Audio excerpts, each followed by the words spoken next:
Hello बच्चों, स्वागत है आप सभी का मेरे यूट्यूब चैनल स्टडी विद लता शर्मा पर। बेटा आज हम लोग इंग्लिश ग्रामर में ग्रेड 4 के लिए ये बुक है। आज मैं इसमें से टॉपिक है आपका काउंटेबल एंड अनकाउंटेबल नाउन्स, यानी गणनीय और अगणनीय संज्ञा। ये क्या होती हैं?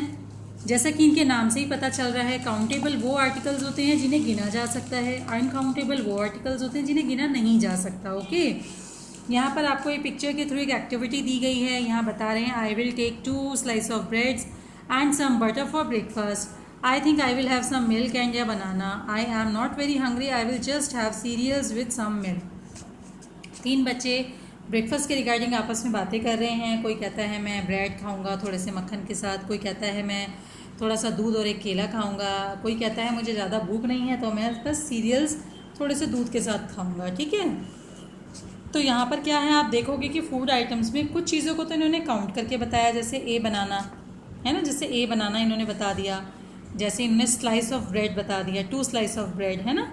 लेकिन कुछ चीज़ों को जैसे सम मिल्क है, हैव सीरियल्स है यहाँ पर, सम बटर है यहाँ पर, कुछ चीज़ों को ये काउंटिंग में नहीं बता पाए हैं। ओके, आइए समझते हैं कि इस पिक्चर के थ्रू क्या बताने की कोशिश की गई है।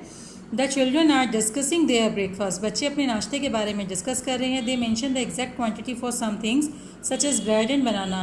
उन्होंने कुछ चीज़ों की तो एग्जैक्ट क्वांटिटी बताई है कि मुझे 2 ब्रेड खानी है, 1 केला खाना है। This is because slice of bread और बनाना कैन बी काउंटेड। ये ऐसा क्यों है? क्योंकि आप देख सकते हो कि ब्रेड के स्लाइस को हम गिन सकते हैं, हम बनानास को गिन सकते हैं। Okay, for milk and butter they have use the word some because they can not be counted. लेकिन दूध और बटर के लिए उन्होंने सम वर्ड का यूज़ किया है, क्योंकि ना तो मिल्क को गिना जा सकता है ना ही बटर को। ये दोनों ही आप देखेंगे तो तरल की काउंटिंग में आते हैं, यानी लिक्विड फॉर्म में माने जाते हैं और लिक्विड को गिना नहीं जा सकता। ओके, तो आप समझ सकते हैं कि काउंटेबल नाउन्स क्या होते हैं। Nouns that can be counted are called countable nouns. ऐसी संज्ञा, ऐसी मतलब व्यक्ति, स्थान या वस्तुएं जिन्हें गिना जा सके, वो आते हैं काउंटेबल नाउन, गणनीय संज्ञा के अंतर्गत। ओके, एग्जाम्पल्स आपको दिया गया है 1 बुक, 6 बुक, 1 एनिमल, 5 एनिमल। एक हो या अनेक हो, गिनती तो हो रही है ना, तो ये सभी क्या है, काउंटेबल नाउन्स हैं। ओके, अगर बच्चों आपको ये टॉपिक समझ आया है तो ये बुक वर्क आप फिल करके ज़रूर प्रैक्टिस करना, आपको पता चल जाएगा आपको समझ में कितना आया है। ओके, सेकंड दिया है uncountable nouns. Nouns that can not be counted are called uncountable. ऐसी संज्ञा यानी ऐसी वस्तुएं या व्यक्ति या स्थान जिनको हम गिन नहीं सकते, जिनकी गिनती नहीं की जा सकती। ओके, ये होते हैं अनकाउंटेबल नाउन्स। एग्जाम्पल आपको दिया है ग्रेन ऑफ सैंड, ऐसे piece of baggage, cup of tea, drop of water.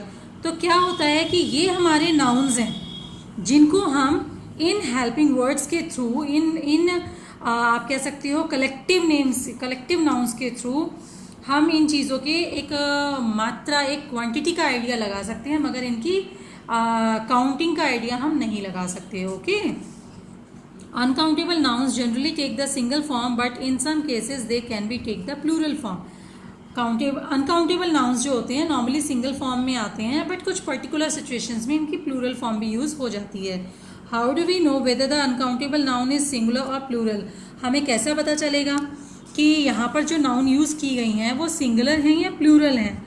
This answer is simple, we look at the verb. हम क्या करेंगे, वर्ब को देखेंगे। If it is plural that the uncountable noun is plural, but if it is singular then the latter is singular too. यहाँ पर एक simple सी चीज़ बता रहे हैं कि आप देखेंगे इसमें वर्ब को, अगर इनके साथ यूज़ की गई वर्ब सिंगुलर के लिए है तो ये नाउन सिंगुलर माने जाएंगे, अगर प्लूरल के लिए है तो प्लूरल माने जाएंगे। Example, there is plenty of water in the bottle. यहाँ इज़ का यूज़ किया गया है और इज़ हमेशा सिंगुलर के लिए आता है, यानी ये सिंगुलर नाउन है। Okay, there are many types of grass in the park. यहाँ पर आर का यूज़ किया गया है और आर क्या होता है बच्चों, प्लूरल के लिए यूज़ होता है, यानी यहाँ पे प्लूरल नाउन्स हैं। Okay, another point to remember is that A, N और a number is used with an uncountable noun, so we will never refer to water as a water. बच्चों आप ध्यान रखिएगा, ए एन का इस्तेमाल हमेशा एक वस्तु या एक व्यक्ति के बारे में बताने के लिए किया जाता है। ए और एन का मतलब एक होता है। ओके, ऐसे ही अ नंबर, अगर कोई संख्या दी गई है 1 2 3 कोई भी ऐसी संख्या दी गई है तो आप ये मान के चलिए कि वो हमेशा अनकाउंटेबल में गिना जाएगा। ओके, इनका यूज़ होता ही नहीं, आप ये समझिए अनकाउंटेबल नाउन्स में इनका यूज़ ही नहीं होता किसी संख्या का या ए और एन का, क्योंकि अगर संख्या का यूज़ हो गया तो वो अनकाउंटेबल कहाँ रहा, फिर तो वो काउंटेबल हो गया ना, उसकी गिनती पता चल गई आपको, ठीक है ना। और ए और एन का यूज़ अनकाउंटेबल में हो ही नहीं सकता, क्योंकि जिस चीज़ को हम गिन नहीं सकते हम उसमें ए और एन नहीं लगा सकते, क्योंकि ए और एन का मतलब तो एक होता है, यानी एक व्यक्ति, एक स्थान, एक वस्तु, है ना। तो इनका यूज़ अनकाउंटेबल में कभी नहीं होता। तो अगर मेरा बताया हुआ आपको समझ में आ गया है तो ये कुछ प्रैक्टिस वर्क है बच्चों, इधर भी लेट्स प्रैक्टिस करके कॉलम दिया गया है, ये सभी बुक वर्क आपको फिल करके मुझे सेंड करना है, मैं देखूंगी आपको कितना समझ में आया। ओके।